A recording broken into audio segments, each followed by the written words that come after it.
네, 오늘 말씀 결코 물러서지 말라. 결코 물러서지 말라. 반드시 이긴다. 결코 물러서지 말라. 반드시 이긴다라는 제목으로 하나님 말씀 전하겠습니다. 오래전 드라마 모래시계 다 보셨습니까? 아마 30, 40 세대들, 아마 그 이상의 세대들도 다 많이 봤을 겁니다. 모래시계 그 유명한 장면 있죠. 유행어가 됐던 그 최민수 씨의 나 떨고 있니? 나 떨고 있니? 항상 뭐 그 당시 학생들도요. 시험 보다가 모르는 문제가 나오면은 나 떨고 있니 이러고 굉장히 많은 그 유머로 응용됐었는데 나 떨고 있니? 그게 왜 그게 유행했을까요? 그 안에 자기도 모르는 그 대사를 보면서 인간은 두려움의 존재거든요. 늘 인간은요, 하나님 떠난 인간의 모습은요, 두려움과 공포가 있다는 거예요. 불신자들이 무엇을 제일 두려워합니까? 죄책감, 죽음에 대한 공포. 이번에 우리가 인도 땅 나아가는데 뭐 이번에 얘기 들어보니까 뭐 가서 축구 전도도 하고 많은 사람들에게 오용리 증거한다고 하는데 그게 왜 능력이 있습니까? 우리의 죄 문제, 우리가 감당 못하죠. 죽음 이후의 문제 감당 못하죠. 누가 해결합니까? 오직 그 문제 해결한 유일한 길, 예수님의 십자가. 그 인간의 마음속에 있는 죄책감과 두려움의 문제는요, 십자가 외엔 답이 없습니다. 그거 증거하라고 우리를 부르셨고요, 그거 증거하러 우린 선교지 가는 겁니다. 오늘 본문 사도 바울이 자기 자신의 환난을 이야기하면서 마음에 뭐라고요? 사형 선고를 받았다고 합니다. 사형 선고. 우리 마음에 이제는 아무 소망 다 끊어지고 완전한 절망 속에서 이 사도 바울이 했던 메시지를 통하여서 우리가 해야 될 일 세 가지를 보겠습니다. 첫 번째, 바른 태도를 가지라. 두 번째, 주님께 구하라. 세 번째, 충성하랍니다. 바른 태도를 가지라, 주님께 구하라, 충성하라. 첫 번째입니다. 환난 가운데 바른 태도를 가지랍니다. 환난을 주시는 이유는 뭐겠습니까? 예수님께 완전히 붙어 있으라는 거예요. 오직 주만 바라보라는 겁니다. 구절 보니까 우리로 자기를 의뢰하지 말고 오직 죽은 자를 다시 살리시는 하나님만 의뢰하게 하심이라. 자기를 의뢰하지 말래요. 죽은 자를 다시 살리시는 하나님만 의뢰하게 하심이라. 한마디로 뭐예요? 주님께 완전히 붙어 있으라는 거예요. 이제 어설픈 신앙이 아니라 더 이상 회색지대가 아닙니다. 100% 하나님만 신뢰하는 거예요. 100% 내 모든 걸 다 드리는 겁니다. 이건 내가 하고 저건 하나님께 다 내가 나눈 게 아니에요. 하나님께 다 드리는 거예요. 요한복음 15장 4절 보니까 포도나무 비유가 있습니다. 내 안에 거하라 나도 너희 안에 거하리라. 가지가 포도나무에 붙어있지 아니하면 스스로 열매를 맺을 수 없음 같이 너희도 내 안에 있지 아니하면 그러하리라. 붙어 있어야 열매가 있다는 거. 붙어 있는 거. 근데 참 우리 사람이 연약해서 이 붙어 있기를 중단할 때가 있어요. 잘 붙어 있다가 어느 날 한번 탁 토라져요. 언제요? 기도 응답이 지연될 때, 또 섭섭할 때, 내 뜻대로 안 될 때, 그때부터 붙어있던 마음들이 조금씩 떨어져요. 뭐 포스트잇 떨어지듯이 주님께 잘 붙어있다가 접착제같이 붙어있다가 어느 순간 살짝 떨어질 때가 있어요. 점점 노래같이 점점 멀어지나 봐. 노래도 있듯이 멀어지는 거예요. 점점. 왜 그래요? 하나님에 대한 존중이 사라지는 거예요. 그래서 우리 붙어있기에 필요한 거 세 가지입니다. 어떻게 붙어있어야 돼요? 존중하는 마음이 있어야 된다는 거예요. 한국교회 성도 중에 70%가 여성이라고 합니다. 뭐 지금 좀 오래된 자료 같은데 불신자 남편과 그 중에서도 불신자 남편과 결혼하는 분들이 30%래요. 그런데 대부분 다 이제 가정은 선교지가 아니라고 뭐 대부분 목사님 설교하시죠. 내가 사랑해서 내 남편 전도하겠다 하고 했다가 대개 보면 거기서 핍박당하거나 고생하거나 물론 전도된 사례도 있겠죠. 근데 되게 힘들어했다는 거예요. 어느 교회에서 남편 초청 집회를 했다고 합니다. 그 중에 거기 나와요. 아내의 약속 7 조건이 뭐냐면은 남편 초청 집회 조건이 아내의 약속 7가지를 읽어주고 마음을 담은 사랑의 편지를 띄워서 남편이 동의하면 참석한다는 거예요. 첫 번째 뭐냐면은 나는 남편을 진심으로 섬기겠다. 아내의 약속 중에 첫 번째예요. 그게 뭐냐니까 우월감 갖지 않겠다는 얘기죠. 둘째, 자신의 자아와 고정관념까지도 버리겠다. 이거 쉽지 않을 텐데. 셋째, 신앙 문제로 남편과 다투지 않겠다. 넷째, 어떤 순간에도 남편을 인정하겠다. 다섯째, 출퇴근하는 남편에게 사랑 표현을 하며 힘을 불어넣어 주겠다. 안 믿는 남편에게 한다는 얘기예요. 여섯째, 매일의 시작과 끝에 남편을 위한 기도를 하겠다. 쉽지 않을 텐데요. 안 믿는 사람에게 하는 건데. 일곱째, 하나님의 때와 하나님의 방법을 기다리겠다. 이게 뭐예요? 여기 첫 번째 나온 거 진심으로 섬기겠다는 거 뭐예요? 너 안 믿어도 내가 정말 그 권위 인정해 주겠다. 우리 집 가장이다. 섬긴다는 거예요. 뭐 또 두 번째 자아와 고정관념까지 버리겠다는 거예요. 남편에 대한 편견. 넌 안 믿으니까 삐딱하겠지 하고 되게 이렇게 불신자들 보면 우리 안에 다 편견이 있잖아요. 저 안 믿는 사람들이 보는 잘못된 생각들. 그것도 버리고 신앙 문제로 다투지 않겠다. 곧 명절 다가오는데 신앙 문제 놓고 가정 막 흔들리는 사람도 있어요. 좀 억울해도요. 좀 욕 좀 먹고 믿음 지키십시오. 그 욕 먹기 싫어서 타협하는 분들 가끔 있어요. 막 절하면서 막 주님 죄송합니다. 절합니다 하고 나 용서해 주세요 하고 절하면 안 돼요.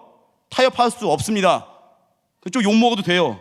괜히 좀 부모님 왜 나를 핍박하냐, 싸울 게 아니야, 좀 속상해도 됩니다. 좀 주님을 위해서 핍박 당해도 됩니다. 이게 뭐예요? 이게 신앙 문제를 다투지 않겠다는 거예요. 넷째, 어떤 순간에 뭐 남편 인정하겠다는 거예요. 무시하지 않겠다는 거예요. 되게 우리 어때요? 세상에 나가도 내가 믿는 니는 안 믿잖아, 나도 모르는 우월감이 있거든요. 그거 안 하고 그냥 그 인정해 주겠다는 거예요. 뭐 다음 단어 핵심이 뭡니까? 마지막이다. 7번째, 하나님의 때를 기다리다. 내가 기도해도 바로 응답 없을 수 있다는 거, 하나님의 때를 기다리겠다는 거예요. 하나님의 방법을 기다리고 죽고 맡기는 거죠. 저는 이걸 왜 얘기하냐면은 이게 가정에 해당되겠습니까? 우리 직장 생활도 그렇고요, 하나님과의 관계도 그렇고요. 우리가 하나님 앞에서 필요한 게 뭔지 아십니까? 하나님에 대한 존중입니다.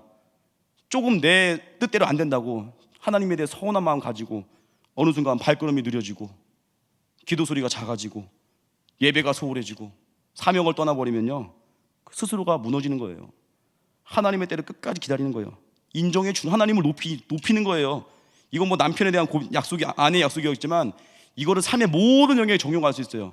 어떤 직장인도 상관이 그렇게 핍박하더래요. 알고 봤더니 맨날 무슨 뭐 회사에서 어쩌다 한번 야근하는 것도 나 다음날 새벽기도 때문에 일찍 가야 된다고 혼자 몰래 빠져나갔다가 미움 사고, 그냥 그럴 땐 밤새고 한번 새벽기도 나가 보는 거예요. 그러면 상관이요, 더 이상 야근 안 시킬 수 있어요. 왜요? 상관은 그래도 존중한다는 믿음을 주는 거니까. 믿는 사람들이 세상에 나아가서 이렇게 해야 됩니다. 다니엘도요, 환관장에게 공손히 청했습니다. 예의가 있었다. 예의가. 아까도 얘기했지만 곧 명절 다가옵니다. 믿음 지키시고 또 하나 예의를 지키십시오. 그 세상에 나아갔을 때도요, 세상 앞에서 그 권위에 대해서 존중해 주시고 또 하나 믿음 지키십시오. 그 하나님과의 관계에서도요, 어떻게 돼요? 하나님의 때를 기다리십시오. 하나님을 끝까지 존중하시고 하나님을 진심으로 섬기십시오. 높이십시오. 모든 상황 속에서 주님을 찬양하십시오. 그때 하나님께서 길을 열어주시는 겁니다. 결코 하나님께 삐지지 마십시오. 하나님 우리보다 더 앞서서 나가서 보시는 분입니다. 우리를 위한 가장 좋은 계획을 갖고 계십니다. 그분이 우리 아버지입니다. 절대 믿음으로 순종하십시오. 또 하나 좋은 태도 붙어있기 위해서 눈물이죠. 한나같이 많이 우십시오. 한나가 오랜 시간 기도했던, 왜 오랜 시간 기도했을까요? 한나가 만약에 바로 자녀가 생겼으면 어떻겠습니까? 분이나 나와봐, 분이나 와봐, 나 생겼어, 봤어? 보란듯이 할 수 있겠죠. 근데 하나님께서는 한나를 훈련시켰어요. 오랜 시간 기도하게끔, 오랜 시간 울게 만들었어요. 왜요? 자녀를 이제 하나님께 드린다는 고백이 나오잖아요. 중심이 하나님께 가잖아요. 우리 인생 살면서 기도가 막힐 때 있어요. 왜요? 너를 위한 게 아니라 날 하나님을 위한 목적이 되게 해보라는 거예요. 나의 욕심이 아니라 하나님을 위한, 영광을 위한 게 되보라는 거예요. 한나가 오랜 시간 눈물로 기도할 때 하나님 응답하셨습니다. 눈물로 나아가십시오. 또 하나 붙어있기 필요한 거 뭐예요? 좋은 걸 드리는 겁니다. 하나님 앞에 제일 좋은 걸 드리는 거예요. 배우 황정민 씨 아시죠? 황정민 씨가 대본 고를 때 원칙이 있대요. 누가 물었대요. 대본을 어떻게 하면 잘 골라가지고. 최근 영화 베테랑, 또 유명한 영화 신세계. 근데 그 영화는 좀 욕이 너무 많이 나와서 영적으로 별로 안 좋은 것 같아요. 보긴 봤지만 그 황정민 씨 참 유명합니다. 뭐 옛날 유명한 그 명언 있잖아요. 잘 차려진 밥상에 수저 하나 옮기라. 자기 뭐 그 연설할 때, 소감할 때 그분이 그래요. 자기 대본 선택할 때 선물로 주고 싶은 거 고른대요. 이 대본을 가지고 이 관중에게 이걸 선물로 주고 싶은 걸 고를 때 그 대본이 거기서부터 능력이 나온다는 거예요. 그게 대박 난다는 거예요. 그냥 자기가 딱 봤을 때 이게 자기 혼자 좋은 게 아니라 이걸 선물로 주고 싶을 때. 이번에 학교에 있었던 일입니다. 어떤 교수님이 수업하고 나서 빵을 주신대요. 갑자기 저희들에게. 멀리 대구 경상북도 어디로 오신 분인데 빵을 주신다는 거예요. 근데 다들 놀랬죠. 와, 우리 교수님 안면도 처음 보는 분이 빵을 왕창 갖고 온 거예요. 두 개만이 합반해서 한 100명 좀 냈는데 빵을 받았습니다. 근데 나갈 때 빵 하나씩 주는 거야. 그러면서 그 교수님이 제가 우유는 못 갖고 왔네요. 아쉬움을 표현하는데 그 마음이 느껴지고, 이분이 우리에게 우유까지 가져오려고 했구나. 빵을 다 받았어요. 나가는데 맛있겠다 받았는데 갑자기 앞에 있는 어떤 전도사님이 갑자기 유통기한을 봤는데 내일까지네. 내일까지네. 한 명 한 명씩 대화하다가 이거 뭐지? 물론 이제 아무렇지 않게 먹었어요. 근데 묘한 건 보통 빵 어때요? 되게 일주일 이상씩 하거든요. 제가 보니 제가 받은 빵 종류가 원래. 근데 바로 다음 날요. 다들 상상을 했어요. 이거 뭐지? 주일학교 행사하다 나무빵 갖다 준 건가? 아니면 그 교회 철야 끝나고 일주일 지나고 우리에게 먹이는 건가? 별 생각 다 했어요. 이상하게 마음이 씁쓸했어요. 왜요? 이게 진짜 좋은 걸 준다는 마음이 묘하게 안 느껴지는 거예요. 선물이 뭐예요? 내가 받아도 기분 좋은 걸 남에게 줄 때 그게 최고거든요. 감동이 있거든요. 배우 황정민 씨가 그런 거예요. 자기가 좋은 걸 준다는 거예요. 우리 교회도 이찬종 간사님 저기 방송 중에 계신데 가끔 성도분들이 좋은 거 먹을 거 갖다 주세요. 근데 이찬종 간사님 그래요. 이건 새 거 갖다 준 건지 아니면 잔반 처리인지 다 안다는 거예요. 딱 보면 안 돼요. 딱 보면 딱 안 돼요. 아, 이거 미스바 먹다 남은 거 잔반 처리로 주는 거구나. 아니, 이거 새 거구나. 저는 오랜 시간 동역했기 때문에 그 마음을 알죠. 늘 새 거로 스타벅스 커피 다 주고 새 거다 하고 얘기해 주고. 기왕 줄 거 좋은 거 주십시오. 기왕 줄 거. 하나님께도요. 생선 몸통 드리는 마음을 하나님께 드리십시오. 기왕 드릴 거 좋은 거 드리십시오. 10분의 1을 소득이 11조 드리는 거고 첫 소득을 때리면 드리시고 새벽의 시간 첫 시간 좋은 거 드리시고 가장 귀한 젊음 있지 않습니까? 20, 30대 젊은이들 또 우리 젊음을 다 바쳐 젊은 청년같이 뛰시는 우리 장로부 집사님들 주님께 불타오르는 헌신이 있잖아요. 가장 좋은 걸 주님께 드리는 겁니다. 그때 열매 있다는 거예요. 하나님께 쓰다 남은 거 드리지 마십시오. 내가 가지고 있는 제일 좋은 걸 드리십시오. 그럼 하나님께서 제일 좋은 거 주십니다. 제일 좋은 걸 또 갚아주세요. 먼저 그의 나라와 그의 의를 구하라. 그리하면 이 모든 것을 너에게 더하시리라. 마태복음 6장 33절. 그의 나라와 그의 의를 구하는 것이 가장 좋은 걸 드리는 겁니다. 그럼 우리의 나머지 모든 필요는 덤으로 주십니다. 두 번째입니다. 주님께 구하는 거예요. 답을 모를 때 조급하게 결정하거나 움직이지 마시죠. 153 볼펜 스토리 다 아시죠? 많이 들으셨을 겁니다. 어린 시절 모나미 볼펜 153. 그 볼펜의 대명사죠. 모나미 볼펜. 뭐 어디가 관공서 가면 늘 있죠. 맨날 꺼내놓고 다 뭐 서명할 때 쓰고. 아십니까? 153 볼펜 1963년 5월 1일 날 탄생했고요. 그 당시 볼펜을 생산할 수도 굉장히 공장에서 이제 도산의 위기 처한 회장님이 송삼석 회장님, 그분이 붙인 이름이에요. 기도하다가 회사가 가장 어려울 때 이제 그 사장님이 기도원에 올라갈 때 이제 망하기 직전까지 간 거예요. 근데 기도하다가 떠올랐다는 거예요. 자기 마음 가운데 범죄한 게 너무 많다는 거예요. 첫 번째, 주일 성수를 하지 않았던 거에 대해서 회개했대요. 하나님, 내가 주일 성수 안 했습니다. 두 번째, 돈을 많이 벌고도 11조 안 했던 거, 그걸 또 회개했대요. 내가 하나님의 것을 떼먹었습니다. 이제 11조 하겠습니다. 기도했대요. 세 번째, 새벽 기도하지 하는 걸 회개했대요. 이분 대단한 믿음입니다. 새벽 기도하지 않은 걸 회개했대요. 내가 새벽마다 주님 앞에 기도하지 않았습니다. 이렇게 또 그리고 나서 기도한 다음에 말씀이 있는데 요한복음 21장에 말씀이 영감받았대요. 베드로가 예수님이 지시한 곳에서 주의 말씀을 의지하여 깊은 곳에 그물 던지니까 뭐예요? 153마리의 고기를 잡았으나 그물이 찢어지지 않았다는 거예요. 그 말씀 영감받아서 기도했다는 겁니다. 하나님, 제가 모나미 153이라는 볼펜을 만들겠습니다. 이 볼펜이 모든 사람의 손, 아니 전 세계에 있는 모든 사람의 손에 다 들려지기를 원합니다. 기도한 후에 50억짜리로 팔렸다는 거예요. 통계를 보니까 모나미 153. 그게 어떻게 나왔어요? 가장 큰 절망에 있을 때, 도산에 위기 처한 사람이 하나님께 부르짖고 나아갈 때 하나님께서 그 마음에 찔림을 주셨어요. 회개할 내용을 주셨어요.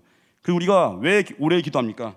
기도를 오래 하는 순간 내 안에 성령께서 보여주시는 게 있어요. 말할 수 없는 탄식으로 내게 보여주시는 기도의 제목들이 있어요. 탁탁 터오르는 기도 제목이 있거든요. 그거 붙들고 기도하잖아요. 그때부터 내 인생에 터닝포인트가 옵니다.